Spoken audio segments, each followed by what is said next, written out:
እንዴት አላችሁ እንደምን ቆያችሁ ክቡራን የፋስት ስትሪመር ፈጣን መረጃ ተከታታዮቻችን ሰሞኑን በማህበራዊ ሚዲያና በማህበረሰቡ በአንኳርነት በዋናነት ሲነሱ የነበሩ ጉዳዮችን ልንመለከት እዚህ ስቱዲዮ ተገናኝተናል። እስከመጨረሻው አብራችሁ እንድትቆዩ በአክብሮት እንጋብዛለን።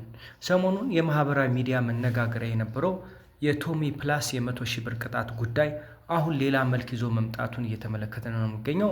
ብዙዎች ቶሚን በህግ መተላለፍና በትዕቢት ሲወቅሱት ቢቆዩም እሱ ግን ነገሩ እንዲህ ነው ሲል የራሱን እውነት አጋርቷል። ቶሚ በሰጠው ማብራሪያ መሰረት ይህ ሁሉ ነገር የተፈጠረው የቀድሞውን የአርሰናል ተጫዋች ባካሪ ሳኛን ቡድን ለማስተናገድ በሚደረግ ሩጫ ውስጥ ነው። ለተወሰኑ እንግዶች ታዞ የነበረው የጉብኝት መኪና ካርት ሳይመጣ በመቅረቱና እንግዶቹ በምሽት ነፋስ እንዳይነግዱ በመስጋት እዛው በቦታው የነበረ አንድ ኃላፊ መኪና ትንሽ ስለሆነ ችግር የለውም ይዛት ግባና እንግዶቹን አምጣ ብሎ እንደፈቀደለት ተናግሯል። ቶሚ አክሎም ይህንን ያደረኩት ሀገሬን ለማስተዋወቅ ካለኝ ጉጉት እንጂ ህግን ለመጣስ ወይም ንቆ ለመተው ብዬ አይደለም ብሏል። በተለይ ደግሞ ቀኑን ሙሉ ሲለፋና እንግዶችን ሲያስተናግድ ለሀገሩ ብሎ በነፃ እንጂ አንድም ሳንቲም እንዳልተከፈለውና ጥቅም ፈልጎ እንዳልሆነ በምሬት ገልጿል። በመጨረሻም የህግ የበላይነትን እንደሚያከብርና የተወሰነበትን ቅጣት በጸጋ እንደተቀበለ ገልጾ ህዝቡ ግን ያጠፋው በስካር ወይም በትዕቢት ሳይሆን ለሀገር ገጽታ ግንባታ ሲሯሯጥ የተፈጠረ ስህተት መሆኑን እንዲረዳለት ጠይቋል። ለካስ ነገሩ ለሀገር ብዬ ነው ነበር፣ ፍርዱን ለእናንተ ትተናል። ምክንያቱ ደግሞ ልጁ በማህበራዊ ሚዲያ የሚሰራቸው ስራዎች እጅግ በጣም ደስ የሚያስብሉ እና ጥሩ ነገሮች ናቸው። የሚሰራበት ስትሪም ደግሞ ኒሽ ደግሞ ለሀገር ከፍተኛ ውለታ የሚዋልበት ነው። ስፖርት ለጤንነት የስፖርት እንቅስቃሴዎችን በተለያዩ የዓለም ሀገራት ጭምር የሚያስተዋውቅ ብርቱ ወጣቶች ውስጥ አንዱ ነው።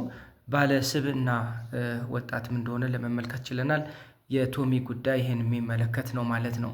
ወደ ሌሎች ጉዳዮቻችን እናልፋለን። ክቡራን ቤተሰቦቻችን በርከት ያሉ ጉዳዮች ናቸው እየተሰሙ ያሉት። ሌላው ኢትዮጵያዊቷ ሀብታሟ ግርማ ትባላለች ወይም ደግሞ ሪታ ግርማ በሚስ ዲፍ ኢንተርናሽናል 2026 ልትወዳደር ነው። በህይወት መንገድ ላይ ያጋጠመኝን ፈተና ወደ ስኬት ቀይሬ ሀገሬን ላስጠራ ነው ብላለች። በፊሊፒንስ ኬቡ በሚካሄደው ሚስ ዲፍ ኢንተርናሽናል 2026 ዓለም አቀፍ ውድድር ላይ ኢትዮጵያን ወክላ የምትወዳደረው ጀግናዋ ሀብታሟ ግርማ ወይም ደግሞ ሪታ ግርማ ዝግጅቷን ጨርሳለች። የማይበገረው መንፈስ ነው በላዩ ላይ እየታየ ያለው። ምክንያቱም ልጅቱ የመስማት እክል ያለባት እህታችን መሆኗ ይታወቃል። ሀብታሟ ወይም ሪታ መስማት የተሳናት በተፈጥሮ ሳይሆን በሂደት ባጋጠማት ስህተት እንደሆነ ትናገራለች። ይሁንና ይህ ፈተና ጉዞዋን አልገታውም። እንዲህ ስትል የህይወት ትርጉሙን ትገልጻለች። በብዙ ትግልና ፈተና አልፍ ያለው የህይወት አቅጣጫ እኛ እንዳሰብናት አይደለችም። እግዚአብሔር የራሱ መንገድ ዓላማ አለው። ባለመስማቴ ይህንን እድል ብዬ ጀምሬያለሁ።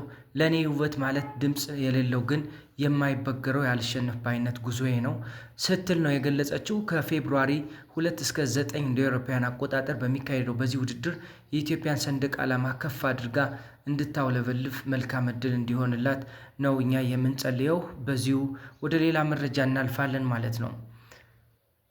ሌላው መረጃችን ነቢይ ሄኖክ ግርማ በቁጥጥር ስር ውለዋል።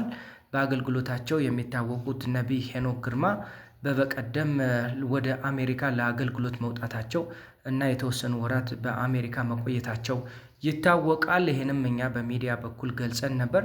ነቢይ ሄኖክ ግርማ ትላንትና ወደ አዲስ አበባ ኢትዮጵያ መመለሳቸው የታወቀ ሲሆን መምጣታቸው ግን ሌላ ችግር ይዞባቸው መጥቷል።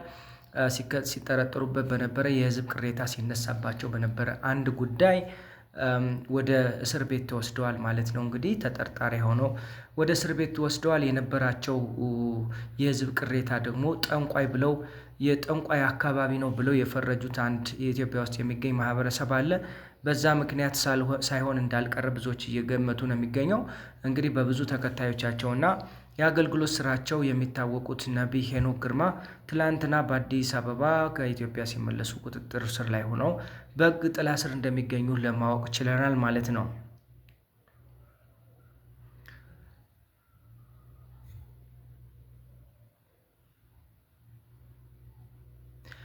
በመጨረሻም ይዘን የመጣነው መረጃ ጥብቅ የጥንቃቄ መልእክት ለዋትሳፕ እና ቴሌግራም ተጠቃሚዎች ተላልፏል። የነፃ ኢንተርኔት እና የስብሰባን ሊንኮች በመላክ የሚደረግ የማጭበርበር ወንጀል ተስፋፍቷል። የኢንፎርሜሽን መረብ ደህንነት አስተዳደር ኢመደአ በሀገራችን በዋትሳፕ በቴሌግራም እና በመሰል ፕላትፎርሞች አማካኝነት የሚፈጸመው የሳይበር ጥቃቶች መጨመራቸውን አስታውቋል። የጥቃቱ ስልት ምን ይመስላል ብለን ስንጠይቅ አጭበርባሪዎች ወቅታዊ ሁኔታዎችን ለምሳሌ ሲምፖዚየሞችን፣ ኦንላይን ስብሰባዎችን እንደ ሽፋን በመጠቀም ለተሳታፊዎች የተዘጋጀ ነፃ ኢንተርኔት ፓኬጅ፣ ልዩ የስራ ቅጥር፣ ይህ የስብሰባ መተላለፊያ ሊንክ ነው፣ ከፍተው ይግቡ የሚሉ መልእክቶችን ይልካሉ። አደጋው ምንድን ነው? ሊንኩን ሲጫኑ አካውንቶ በጠላፊዎች ቁጥጥር ስር ይውላል። ከዚያም የእርስዎን ማንነት በመጠቀም ለወዳጅ ዘመድ ድንገተኛ ችግር አጋጥሞኛል፣ ገንዘብ ላኩልኝ የሚል መልእክት በመላክ ከፍተኛ ዘረፋ ይፈጸማል። መፍትሄዎችን ስንመለከት ቱ ስቴፕ ቬሪፊኬሽን የሁለትዮሽ የማረጋገጫ በአካውንት ላይ አሁኑኑ መተግበር አስፈላጊ ነው። ከማይታወቅ ሰው የሚላክ ሊንክ መክፈት አይኖርባችሁም። በስልኮ የሚገባልዎትን የሚስጥር ኮድ ቬሪፊኬሽን ኮድ ለማንም አይስጡ። ጥቃት ሲያጋጥሞ ወይም ጥርጣሬ ሲኖሮት በነፃ መስመር 933 በመደወል ለኢመደአ ያሳውቁ የሚሉ ናቸው። እንግዲህ ክቡራን ቤተሰቦቻችን የረፋድ ጉዳዮቻችን ይህን የሚመለከት ነው። ዝርዝር ጉዳዮችን ደግሞ 8 ሰዓት በሚኖረን የተለመደ የላይቭ ስርጭት አብረን መከታተል እንችላለን። ሀሳብና አስተያየታችሁንም ልታስቀምጡ እንችላላችሁ። መልካም ውለው